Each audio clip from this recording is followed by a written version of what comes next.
The NBA Summer League is a fun experience for basketball fans who are missing the NBA to get to see some of the young guys get their toes wet at the next level. It typically serves as a nice way for the top young prospects to get their first taste of NBA experience, along with plenty of other players trying to make a name for themselves to earn a spot on a team.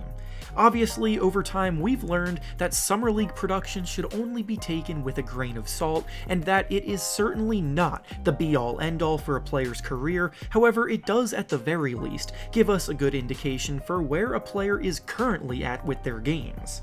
For today's video, we'll be picking out 3 specific winners and 3 losers of the Summer League this year based on their performances and what it could mean for each of them moving forward. Before we start though, make sure to like the video and subscribe to the channel, as all support is very much appreciated. Now with that being said, let's begin. We'll start things off with the winners of the Summer League experience this year, and the first one up is Keegan Murray of the Sacramento Kings. Murray was drafted 4th overall this year, and to put it lightly, the pick came with a bit of scrutiny. A majority of draft analysts had 4 prospects in a tier above the rest, and Murray was not in that group, so passing on Jaden Ivey raised some eyebrows. But ever since, Murray has stepped onto the court this summer, he's been silencing all of the doubters. Murray is one of the leading scorers this summer, averaging an impressive 24 points per contest. He's shooting the ball pretty efficiently, making 48% of his shots and 37% of his threes, and what has been most impressive has been his work and movement off the ball to create quality opportunities for himself without it in his hands. He's an excellent spot-up shooter, but he's also very active with his cuts to the basket and overall ability to find space off screens, and that kind of skill set will fit in very nicely alongside players like De'Aaron Fox and Domantas Sabonis next year. He's looking like the most NBA-ready player in the Summer League right now, and it wouldn't even be crazy to expect him to firmly be in the Rookie of the Year race if he keeps it up. The next player who finds himself in the winners column of this video is Paolo Banchero of the Orlando Magic. When you get selected 1st overall, it will always come with pressure to perform. People want to see why you were the first name off the board, and you also better believe people are ready to bring some negativity if there's even a smidge of doubt about you as a player when taken in that position, so it was imperative for Banchero to come through, and that he did. He only played in 2 games before the Magic decided he showed all that they needed to see from him, but in those 2 games, he looked comfortable with the ball in his hands, attacking and creating opportunities for both himself and those around him. He averaged 20 points and 6 assists per game, showed off terrific footwork in the mid-range and post area, and he looks every bit like a future 3-level scorer and perennial all-star.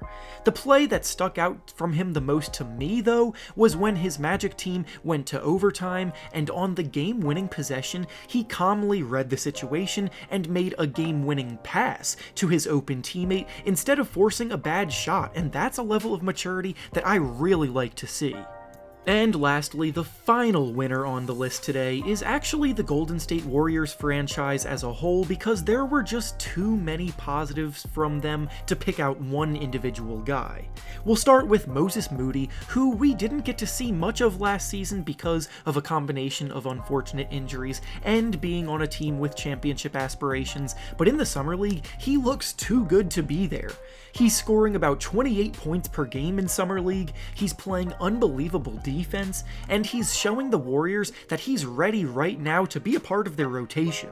They also have Jonathan Kuminga averaging over 20 points per game in Summer League as well, and that's one of the most surprising things of all, because his minutes that he got last year came because of his defensive effort, so if he can start to provide more on the offensive end, then there'll be an even bigger boost for their rotation.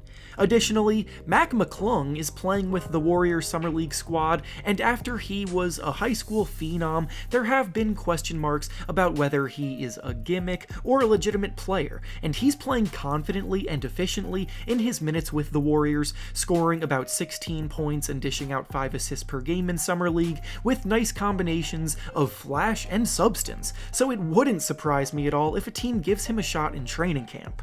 Then to cap it all off, former number 2 overall pick James Wiseman made his return to the court the other day and has shown some good things things after missing all of last season, so all in all, the Warriors are huge winners of the Summer League period. Now over to the opposite end of the spectrum, the first unfortunate candidate in the losers column of today's video is Chet Holmgren of the Oklahoma City Thunder. I realize that this is a controversial selection and that he has done a lot of good in the Summer League so far, but me putting him here is by no means me calling him a bust or anything close to it, so at least hear me out. When Holmgren got drafted, he was probably the most heavily debated prospect because of his physical profile. Chet Holmgren is without a doubt very skinny for a player at his size and position, and a lot of people had legitimate concerns about his ability to hold his own against bigger, physical players at the next level. Those in support of him and his potential argued back that despite his lack of strength, he uses his size and length to make up for it around the rim, which is the category that I've mostly fallen under, but at the very least, me and the rest of us wanted to see him hold his own against bigger guys. Now, in Holmgren's first Summer League game, he was unbelievable, breaking the Summer League record for blocks in a game, but then in his second matchup, he faced undrafted Kenneth Lofton Jr., who is a very big and strong player, and Holmgren was visibly being pushed around on the block. The fact of the matter is that the NBA is filled with big men as strong as Lofton, so despite all of the good Holmgren has shown in Summer League, he didn't do much to silence the doubters over their concerns about him being pushed around by NBA-sized big men. The next player that falls into the losers column today is, unfortunately, Shaedon Sharpe of the Portland Trail Blazers. Sharpe was the big mystery of this year's draft, and Summer League was supposed to be when he shows the world what he can do for the first time on a bigger stage, but then he suffered an injury in his very first Summer League game, and once again we were left disappointed wanting more. Let me just say right now that obviously I'm not criticizing Sharpe at all for getting injured, because there's nothing he can do about it. The point though is that as a result of it, he is still a mystery for the most part, and none of the questions about him and his game really got to be answered for a significant degree. He's now entering his first NBA season with zero collegiate game experience and no experience competing against any type of NBA level competition. And I'd be lying if I said this wasn't at least a little bit concerning. Long term, I've been very high on Sharpe and his potential throughout the entire pre-draft process, but because of the circumstances, he's about to get thrown into the Wolves, and he could be in for a rough showing early on because of it. And lastly, the final player that lands in the losers column today is Jabari Smith Jr. of the Houston Rockets. Jabari Smith was the presumed #1 pick all the way up until draft day, and then the Magic surprised a lot of people when they drafted Paolo Banchero. Smith then fell to #3, and you would have thought that this experience would put a chip on his shoulder for him to come out and dominate right away to prove that he should have been the top guy, but so far he's struggled. The appeal with Jabari from college was that he was the most efficient and balanced scorer in the league last year, amongst all of the top prospects at least. But in Summer League, he's scoring just 13 points per game while shooting the ball 36% from the field and 33% from 3.